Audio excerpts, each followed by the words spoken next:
রাক্ষস part 3। Hello everyone, কেমন আছেন সবাই? আশা করি ভালো আছেন।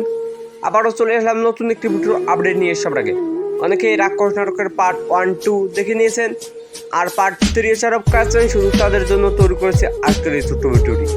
এভরিওয়ান, কবে কোন সময় পাবলিশ করবে রাক্ষস নাটকের পার্ট 3 তাই জানিয়ে দিতে চলেছে আমার এই ছোট্ট ভিডিওর মাধ্যমে। ভিডিওটি স্কিপ না হয় ধৈর্য সহকারে পুরো 2 মিনিট দেখুন, তবে বুঝতে পারবেন কবে কোন সময় পাবলিশ করা হবে রাক্ষস নাটকের পার্ট 3। রাক্ষস নাটকের পার্ট 2 অনেক দুর্দান্ত ও মজার হয়েছে। আমি আমার আগের ভিডিও আপনাদেরকে জানিয়ে দিয়েছিলাম কবে কোন সময় পাবলিশ করা হবে রাক্ষস নাটকের পার্ট 2। তো সেটা অনুযায়ী আপনারা তো রাক্ষস নাটকের পার্ট 2 দেখে নিয়েছেন, আর এখন কমেন্ট করে জানতে চাচ্ছেন পার্ট 3 কবে আসবে। পার্ট 3 কবে আসবে তাই জানিয়ে দিতে চলেছে আমার এই ছোট্ট ভিডিওর মাধ্যমে। রাক্ষস নাটকের মূল চরিত্রে অভিনয় করেছেন আগুন অ্যান্ড রীতি। অনেক দুর্দান্ত ও মজার আছে। রীতিকে পলিগ্রাম টিভিতে কিছুদিনের জন্য বাদ দেওয়া হয়েছে, তাই জন্য রাক্ষস নাটক এখন পাবলিশ করা হবে না। রীতির পরীক্ষা শেষে পাবলিশ করা হবে রাক্ষস নাটকের পার্ট 3। আপনারা কেউ দেখতে বলবেন না।